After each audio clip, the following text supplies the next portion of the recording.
আসসালামু আলাইকুম রহমতুল্লাহি ওয়া বারাকাতুহু। আশা করি আল্লাহ আপনাদের সকলকেই ভালো রেখেছেন, আর আমিও খুব ভালো আছি আলহামদুলিল্লাহ।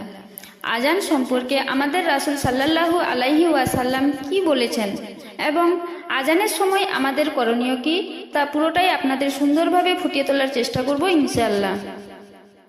মুয়াজ্জিন যা বলবে তোমরাও তাই বলবে, তবে মুয়াজ্জিন যখন হাইয়াল আসসালাহ হাইয়াল আল ফালাহ বলবে তোমরা তখন লা হাওলা ওয়ালা কুওয়াতা ইল্লা বিল্লাহ বলবে।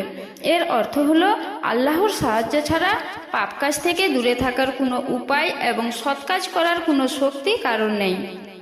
মুয়াজ্জিন তাশাহুদ তথা আশহাদু আন্না মুহাম্মাদার উচ্চারণ করার পরেই তোমরা বলবে ওয়া আনা আশহাদু আল্লা ইলাহা ইল্লাল্লাহু ওয়াহদাহু লা শারিকা লাহু ওয়া আন্না মুহাম্মাদান আবদুহু ওয়া রাসূলুহু রাদিতু বিল্লাহি রব্বান ওয়া বি মুহাম্মাদিন রাসূলান ওয়া বি ইসলামি দিনান। এর অর্থ হলো আমি সাক্ষ্য দিচ্ছি যে একমাত্র আল্লাহ ছাড়া কোনো হক ইলাহা নেই, তার কোনো শরিক নেই। আমি আরও সাক্ষ্য দিচ্ছি যে মুহাম্মদ সাল্লাল্লাহু আলাইহি ওয়াসাল্লাম তার বান্দা ও রাসূল।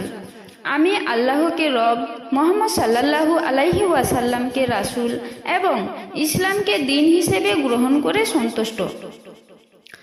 সাদ ইবনু আবি ওয়াক্কাস রাদিয়াল্লাহু তাআলা আনহু বলেন, রাসূল সাল্লাল্লাহু আলাইহি ওয়াসাল্লাম বলেছেন, যে ব্যক্তি মুয়াজ্জিনকে শুনে এ বাক্যগুলো বলবে তার সকল পাপ ক্ষমা করা হবে।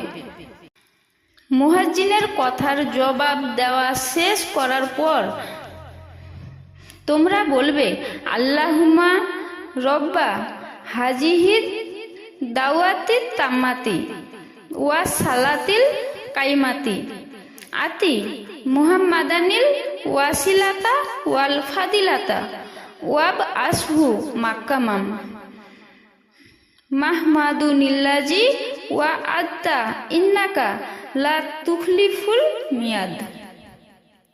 এর অর্থ হলো, হে আল্লাহ, এই পরিপূর্ণ আহ্বান এবং প্রতিষ্ঠিত সালাতের রব মুহাম্মদ সাল্লাল্লাহু আলাইহি ওয়াসাল্লামকে ওসিলা তথা জান্নাতের একটি স্তর এবং ফজিলত তথা সকল সৃষ্টির উপর অতিরিক্ত মর্যাদা দান করুন, আর তাকে মাকামে মাহমুদে প্রশংসিত স্থানে পৌঁছে দিন, যার প্রতিশ্রুতি আপনি তাকে দিয়েছেন। নিশ্চয় আপনি প্রতিশ্রুতি ভঙ্গ করেন না। আব্দুল্লাহ ইবনু আমর রাদিয়াল্লাহু তাআলা আনহু বলেন, রাসূল সাল্লাল্লাহু আলাইহি ওয়াসাল্লাম বলেছেন, যখন তোমরা মুয়াজ্জিনকে আজান দিতে শুনবে তখন সে যা বলবে তোমরাও তাই বলবে। এরপর আমার উপর সালাত পাঠ করবে এবং যে ব্যক্তি আমার উপর একবার সালাত পাঠ করবে আল্লাহ তাকে 10 বার সালাত রহমত প্রদান করবেন।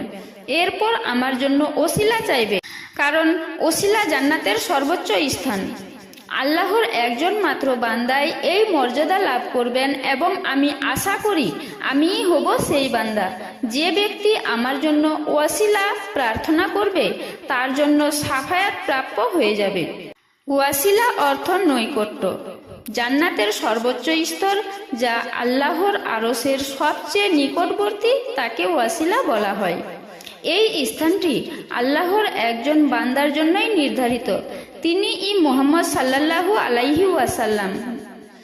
জাবির ইবনু আব্দুল্লাহ রাদিয়াল্লাহু তাআলা আনহু বলেন, রাসূল সাল্লাল্লাহু আলাইহি ওয়াসাল্লাম বলেছেন, মুয়াজ্জিনের আজান শুনে যে ব্যক্তি এই বাক্যগুলো বলবে তার জন্য কিয়ামতের দিন আমার শাফায়াত পাওনা হয়ে যাবে।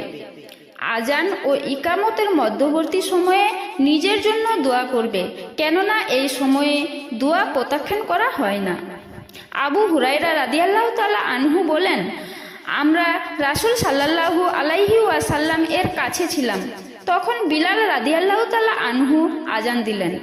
আজান শেষে রাসূল সাল্লাল্লাহু আলাইহি ওয়াসাল্লাম বললেন, এই ব্যক্তি মুয়াজ্জিন যা বলল তা যদি কেউ দৃঢ় বিশ্বাসের সাথে বলে তাহলে সে জান্নাতে প্রবেশ করবে।